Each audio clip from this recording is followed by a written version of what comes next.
What is good, NIO family? It's Rey-Jay back with another video, and in this one I'm going to be talking about the one and only NIO stock and what you should be looking after for the future. I'm also going to break down what I do anticipate to happen to the overall market for tomorrow, and also some big things going on for this week, because we do have Jerome Powell speaking twice on Tuesday and Wednesday. Now, before I break anything down about that, before I get into any more details about what the data is telling us about NIO, what the technicals are telling us, and what I do predict to happen for tomorrow, I do have to mention a couple of things before starting.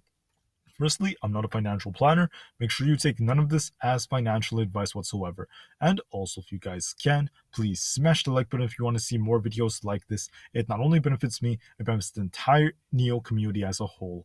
And the last things, if you guys can, please check out the Moomoo link down below and in the description. If you sign up for Moomoo, the link down below, and deposit $100 into the account, you're guaranteed 7 free stocks, and 5 out of those 7 free stocks could be a free NIO share. It's a limited time offer. The offer ends in just 3 weeks. Make sure you check it out before they run out.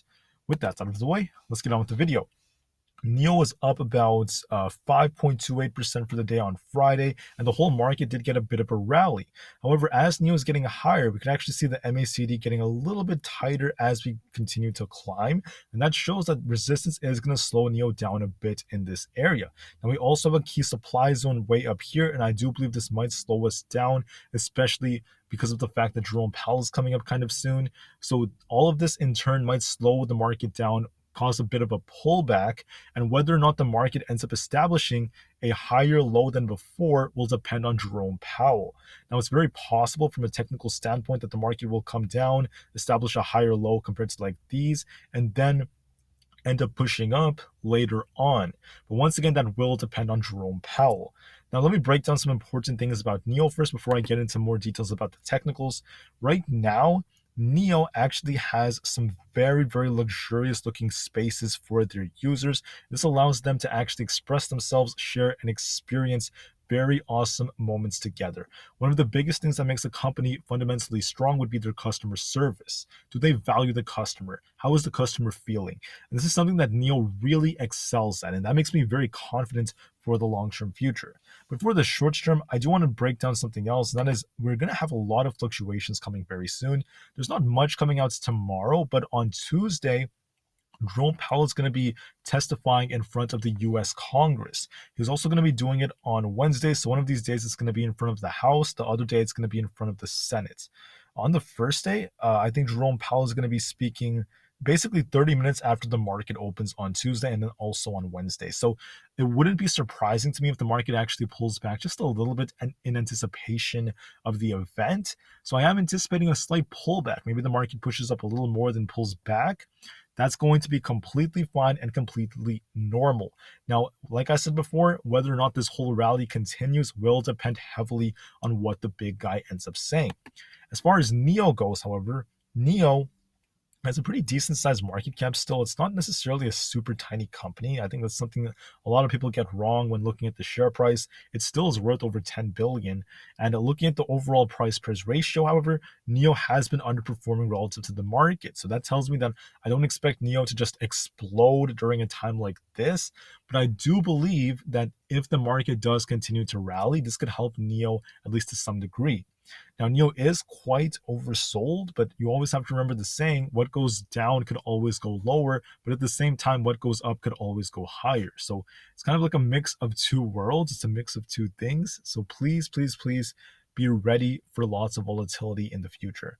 Now, on top of that, I want to note to everyone, many analysts have actually downgraded their forecasts on NIO, at least to some degree. Barclays said that NIO would outperform the market. Now they're saying that it's going to be equal weight, meaning that it's likely going to perform very similar to how the overall market does.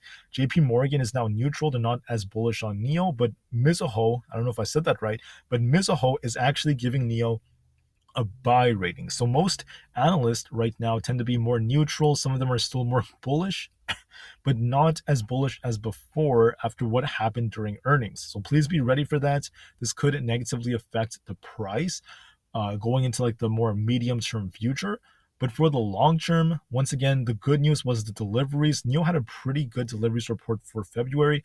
I'm hoping that this continues. And as long as they continue to grow, they're going to be in very good hands for the longer term future. Mondays tend to be green only 48% of the time for NIO. We tend to do a lot better on Tuesdays. So I wouldn't be surprised if we do see a slight pullback. And then as far as NIO goes, what's good is we have good volume, 60 million. This tells me that if Powell ends up pumping the markets, or if the market ends up bouncing later on and something like that happens, we're likely going to end up seeing NIO continue to hold, NIO continue to move forward. We're likely going to continue to see that thanks to Jerome Powell, thanks to the good volume we're getting, and NIO could still make a decent move to the upside. We could get another like 5 or 6% day later on. It still is very possible since the volume is a lot better than before. The short falling percentage is actually down to 37%, meaning that the majority of the volume is people buying and buying and buying. They like to buy the dips on NIO. That's a pretty good sign. I would like this to maintain, but once again, that depends on Jerome Powell and also on other factors. Now, looking at the options chain for SPY, I want to note something very, very important for everyone, okay? Right now, there's not a whole lot of an incentive to basically hold the market up like way too well in the very beginning. We could actually see a slight pullback tomorrow, maybe these earlier days. But by the time we get to Friday, we actually have a lot of puts currently out of the money. The majority of people are in puts for this coming Friday. We have a 2.12 put to call ratio, right? So the market makers are likely going to want the market to pump again by the end of this week. So maybe early into this week, the market pulls back a bit thanks to Powell. That's very possible. But as long as Powell does not crash us, there is potential for us to pump near the end of the week. It's very possible, right? Then the same thing, the same cycle might repeat going into the next week because there's very few options right now that are bought. This doesn't really affect us too much until we get to quadruple witching day, which is going to be the 17th of March. Once again, we have a 2.12 put to call ratio, 3 million puts out of the money. Who knows, they might try to actually prop the markets up again. I can't guarantee that though, because it depends on CPI, which is coming out a couple of days before, but I don't want to get too ahead of myself. So what I'm trying to say is for Friday of this week, for the later days of this week, the market makers are incentivized to try to push the markets up again. They might try to do that at the end of this week. So just be prepared for that. That's what's most likely going to happen. But once again, we also have to account for Jerome Powell. What I'm seeing on SPY is we're getting very close to the daily 20 moving average, right? And that does tend to be a very important resistance. If you look at these different rallies from before, like right here, when we get these counter trend rallies, we actually tend to break a little bit above the 20 moving average before we continue to come down. This also happened right here around March. Looking at August, I'm sure you guys remember the rally. We came down, we got rejected off the 20 moving average, came down, rejected off the 20 moving average, came down. For a third time it happened, then we continued to come down. So that tends to be a major daily resistance. Now, right now, we're continuing to rally, but we're getting very, very close to this 20 period moving average. That could be very huge. Now, there was an instance, though, where we actually broke above it. I want to see if I could find that. We did actually break above it, like right here in May. We did break above it and stayed above it for about a little over a week. This was like May to June. So there is a chance we could break it later on. Once again, it depends on Powell. So what I'm essentially seeing, though, for tomorrow is the market is likely going to try to push and maybe get rejected off the 20 moving average. It's going to be some tough resistance. And I do expect the market to maybe slow down a bit, maybe pull back a little, very close to this gap fill, maybe gap resistance to this 405 to 406 levels where it's likely going to happen. Once the market pulls back a bit, we could actually close a little bit red on Monday because the market's going to be getting ready for Jerome Powell. What Powell says could actually cause another pullback as we do have this gap here, but I'm going to be watching for, are we going to come all the way down and crash, or is the market going to establish a higher low than before? The odds are favoring that the market's going to try to maybe hold the 50 moving average, maybe try to establish a higher low than before, and then continue to push it up later on during the week. That's what the odds are favoring based off the options chain. But once again, this is going to heavily depend on data and other factors like that, all right? So I want to make it very clear. I want the best for everyone. And as far as NIO goes, this is how NIO is likely going to be affected.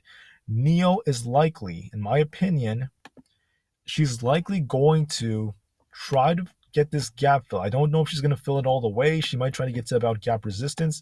She might end up filling this gap. I think it's going to be very close around this, like, the gap happens to be around 9.8. She's currently at 9.57. She's likely going to fill the gap. I think she could pull it off. then she's going to see some heavy resistance between 9.8 and 10 and likely get a rejection and end up coming down as the day goes on and close very flat, if not a little bit red tomorrow. That's what I'm essentially seeing, okay? But even if she does close a little red after getting rejection off this very key supply zone, it doesn't matter too much because Jerome Powell could end up pumping the markets.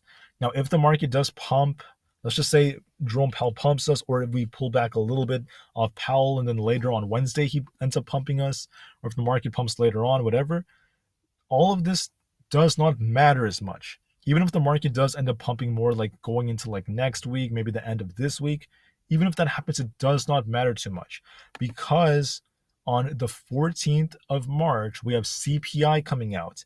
That's likely going to be hot. This will affect the whole market, and this could actually cause the market to crash when people least expect it. Okay? So I'm just trying to put this out there. This whole like rally, it's likely going to be temporary, even if it lasts approaching CPI on the 14th. Even if it happens, just be prepared for anything. I really want the best for everyone. So for NIO, I'm expecting, once again, a continuation. It's going to maybe try to fill this gap. It's likely going to get a rejection after between 9.8 and then 10. Then it's likely going to pull back as the day goes on, maybe close kind of red, maybe close very flat. And then going into the next day, on Tuesday and Wednesday, Jerome Powell will be speaking on both days. That's going to be heavily affected by what he says, and what he says will affect the markets, basically. All right.